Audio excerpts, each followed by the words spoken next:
நீங்க குப்பையில கிடக்கும்போது யாராவது உங்களை கவனிச்சாங்களா?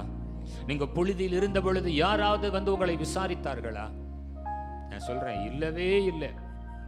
நம்மளை பார்த்து அருவருத்தார்கள், நம்மளை பார்த்து ஏளனமாய் பேசினார்கள், கேவலப்படுத்தினாங்க.